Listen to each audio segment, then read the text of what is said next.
नमस्कार.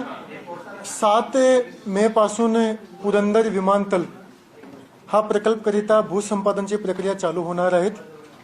याच्याबद्दलची प्रक्रिया जी आहे ते बऱ्यापैकी संपलेली आहे. आता शेवटचा जे टप्पा आहे लोकांच्या सोबत करारनामे करणे, शेतकऱ्यासोबत आणि पैशाचं वाटप करणे, हा प्रक्रिया 7 मे पासून चालू करणार आहोत. संमतीचे निवाडे 10 जूनपर्यंत राहतील. याच्यामध्ये एकरी जे रेट शासनाने फायनल केलेलं आहे ते 1,61,00,000 आहे.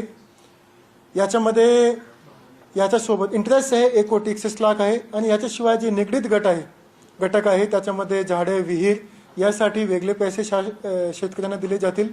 तर सरासरी एकरी मागे प्रत्येक शेतकरीला जवळपास 2 कोटी रुपये भेटणार आहेत. याच्याशिवाय 10% जमीन, एकूण जेवढी आपण शेतकऱ्याची जमीन घेतोय त्याची 10% जमीन विकसित भूखंड परत शेतकऱ्यांना दिला जातील एरोसिटीमध्ये.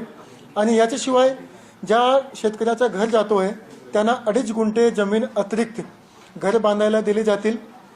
जे शेतकरी त्या ठिकाणी भूमिहीन होते त्यांना 750 दिवसाच्या पैसे वेगळे दिले जातील. आणि याच्याशिवाय प्रत्येक कुटुंबामधून एअरपोर्टमध्ये प्राथम्याने एक माणसाला नोकरीही दिली जातील, तशी MIDC याच्यामध्ये तरतूद आहे. आणि या पद्धतीने हा प्रक्रिया आपण सध्या चालू करत आहोत. सर्व शेतकऱ्यांना आम्ही आवाहन करतो की आता हा प्रक्रिया चालू झालेली आहे. पैसे वाटपची प्रक्रिया 7 मे पासून चालू होतील. याच्यामध्ये जिल्हाधिकारी कार्यालयामध्ये आणि प्रांत कार्यालयामध्ये हा दोन्हीपैकी आपण आपला करारनामा आमच्याकडे सबमिट करू शकतात. RTGS द्वारे डायरेक्ट बेनिफिट ट्रान्सफर सारखे पैसे शेतकऱ्याच्या खात्यामध्ये सोडले जातील. 3,000 एकर एवढी जमीन आम्ही भूसंपादन करणार आहोत. त्याच्याशिवाय जे बाहेरची जमीन होती 7,000 एकरचा जे नोटिफिकेशन निघाला होता त्याच्यामध्ये जे अतिरिक्त जमीन आहे त्याचे शिक्के काढण्याची प्रक्रिया चालू केलेली आहे. येणारे काही आठवड्यामध्ये बाकी जमीनचे शिक्के काढले जातील.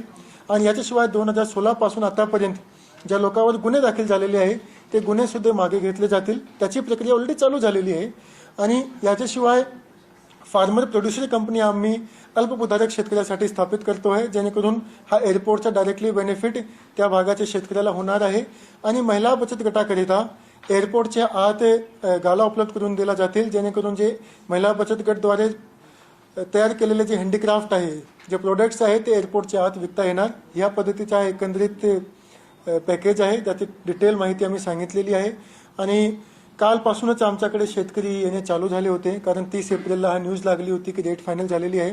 तर काल एक दिवशीमध्ये आम्हाला 433 एकर एवढी जमीनचे करारनामे आमच्याकडे शेतकरी सबमिट करून गेलेले आहेत. 3,000 पैकी 1,500 एकरचा भूसंपादन झाला की इमिडिएटली राज्य शासनाद्वारे एअरपोर्टसाठी टेंडर काढला जातील आणि पुढची प्रक्रिया चालू होतील. आणि अपेक्षा असा आहे की ऑक्टोबर-नोव्हेंबर दरम्यान प्रत्यक्ष एअरपोर्टचं काम पुण्यामध्ये चालू होतील. आणि याच्यामुळे पुण्यामध्ये IT इंडस्ट्री आणि GCC इंडस्ट्री याला खूप मोठ्या प्रमाणावर एक संधी मिळणार आहे. आणि त्याचा फायदा मात्र पुण्याला नसून पूर्ण पश्चिम महाराष्ट्राला आणि संपूर्ण महाराष्ट्राला याचा फायदा होतो.